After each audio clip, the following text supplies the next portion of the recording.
జై శ్రీరామ్, అందరికీ నమస్కారం. వెల్కమ్ టు న్యూస్ అఖండ. నేను మీ కస్తూరి శ్రీధర్. మీకు ఒక చిన్న మాట ఒకటి అడుగుతా మిమ్మల్ని. సరే, అది ఏందయ్యా అంటే సపోజు ఇప్పుడు ఈ పాకిస్తాన్ నుంచి అప్పుడప్పుడు అక్రమంగా వస్తూ ఉంటారు మన దేశంలోకి కొంతమంది తీవ్రవాదులు.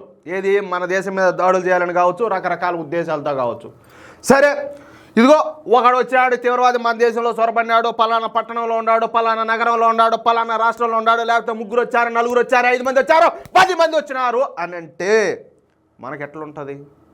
ఓడమ్మ నాకు ఒకటిది ఒరే ఎవరు వచ్చినారంటారా స్వామి, తీవ్రవాదులు వచ్చినారంట, ఈ మరి అదిగో పలానా నగరంలో ఉన్నారు, పలానా రాష్ట్రంలో ఉన్నారంట, వాళ్ళ కోసం అంతా కేంద్ర బలగాలంతా కూడా జల్లిడేసి ఎత్తుకుతున్నారంట అని అంటారు. కానీ బంగ్లాదేశ్ ఈరోజు మన శత్రు దేశం అయినటువంటి పాకిస్తాన్తో చేతులు కలిపి వాళ్ళతో మిత్రత్వం చేస్తా భారతదేశాన్ని ఒక శత్రులాగా చూస్తుంది. అవునా కదా? కానీ ఇదే బంగ్లాదేశ్ వాళ్ళు అక్రమ చొరబాటుదారుల రూపంలో మన దేశంలో ఉన్న ప్రతి రాష్ట్రంలోనూ, ప్రతి నగరంలోనూ, ప్రతి చోట కూడా ఉన్నారు. చెప్పాలంటే మన సన్నాసులే, మన దరిద్రపు ముండలే సంపాదన కోసము వాళ్ళు ఏదో తక్కువ జీతాలకు పనిచేస్తారు, ఎక్కువ పనిచేస్తారని చెప్పేసి అయ్యి పాములు అవి ఏదో ఒక రోజు కాటేస్తారని చెప్పి తెలిసి కూడా వాళ్ళ పనుల్లో పెట్టుకున్నారు. దీన్ని బట్టి మీరు అర్థం చేసుకోండి, మనం ఎంత ప్రమాదంలో ఉన్నామో, మన దేశం ఎంత ప్రమాదంలో ఉండదో. ఇక్కడ పెద్దవాళ్ళు మాట చెప్తారు, దేశం అంటే మట్టి కాదు, దేశం అంటే మనుషులే అంటారు కదా. మరి మనము కనీసం ప్రమాదాన్ని ఊహించకుండా, దాన్ని గుర్తించకుండా ఎవడో అక్రమ చొరబాటుదారుని మన దేశంలోకి ఎలా రాణిస్తామో ఒకసారి మీరు ఆలోచించండి. తప్పా కాదా? వచ్చిన వాడిని, వాడికి ఆశ్రయం ఇచ్చిన వాడిని, ఇద్దరిని కూడా మక్కిలు ఎరగదన్నాలనా లేదా? ఒకసారి మీరు ఆలోచించండి. సరే, విషయం అయితే ఈ న్యూస్ అయితే దీనికి సంబంధించిందే. ఇంతగా మన దేశంలో ఉండే పౌరులు ఏ విధంగా ఉండాలా, ఏం చేయాలనేదే ఈ న్యూస్ ఒక ముఖ్య ఉద్దేశం. మీకు మరొక ఉదాహరణ చెప్తా. బ్రిటిషర్లు మన దేశంలోకి ఏ విధంగా వచ్చినారు? వ్యాపారం చేసుకోవడానికనే కదా వచ్చిందా? కానీ మన చేతగానితనం, మన అలసత్వం, మనలో ఐకమత్యం లేకపోవడంతో వాళ్ళు తిరిగి మన దేశంలో మనల్నే బానిసలుగా మార్చుకొని మనల్నే పరిపాలించినారు 200 సంవత్సరాల పాటు. అవునా కాదా? ఈరోజు మళ్ళీ మన స్వార్థం కోసం ఈ అక్రమ చొరబాటుదారులకందరికీ మన దేశంలో ఆశ్రయం కల్పిస్తే, వాళ్ళకు పనులు ఇస్తే, వాళ్ళను మన పంచన కూర్చోబెట్టుకుంటే ఎట్టుంటుంది? ఒకసారి ఆలోచించండి అయ్యా, ఆలోచించండి తల్లి ఒకసారి మీరు. మనం ఎంత ప్రమాదంలో ఉన్నామో. 1947లో మనకు స్వాతంత్రం వచ్చింది. ఇదే విధంగా జరిగితే సరిగ్గా 100 సంవత్సరాలు కూడా కాకుండా, అంటే 2047 లోపు మన దేశం మళ్ళీ మరొకరి చేతుల్లోకి బానిసగా మారిపోయే అవకాశం ఉండదు. మళ్ళీ మనము, లేకపోతే మనం కాకపోతే మన బిడ్డలైనా బానిసలుగా బతకాలి మన దేశంలోనే. ఎందుకు?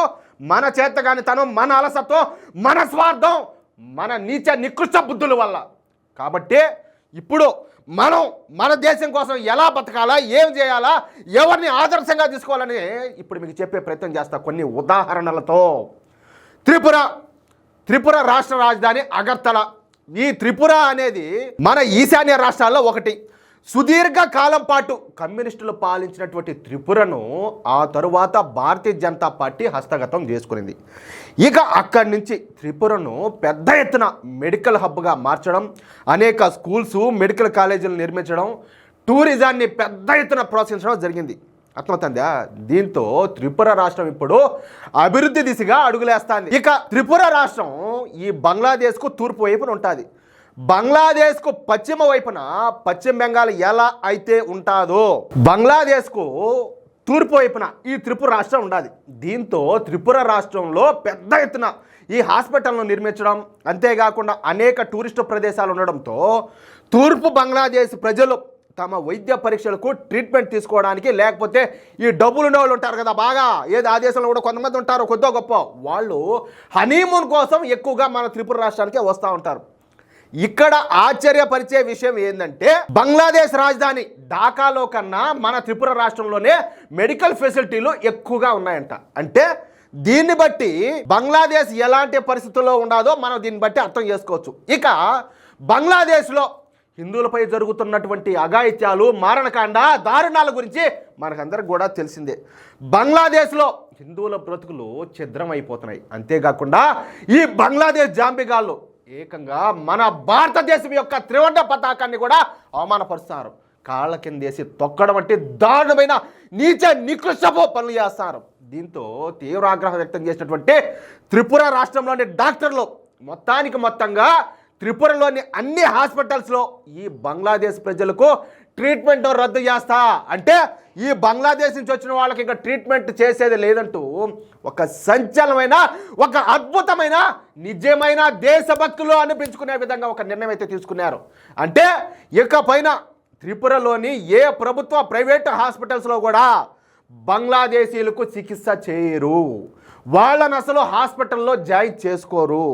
నిజానికి త్రిపుర డాక్టర్లు ఈ నిర్ణయాన్ని 2 రోజుల క్రితమే తీసుకున్నారు. దీంతోపాటు ఇప్పుడు కొత్తగా నిన్నటికి నిన్న త్రిపురలోని అన్ని రెస్టారెంట్లు అదేవిధంగా ఈ హోటల్స్ అసోసియేషన్లు అందరూ కూడా అత్యవసరమైనటువంటి సమావేశం ఏర్పాటు చేసుకున్నారు. ఈ సమావేశంలో ఇకపైన తాము బంగ్లాదేశ్ జాతీయులను ఎట్టి పరిస్థితుల్లో కూడా తమ హోటల్స్లకు కానీ లేకపోతే హాస్పిటల్స్కి కానీ రెస్టారెంట్లకు కానీ అడుగు పెట్టనేకూడదని చెప్పేసి ఒక సంచలనమైనటువంటి నిర్ణయం తీసుకున్నారు.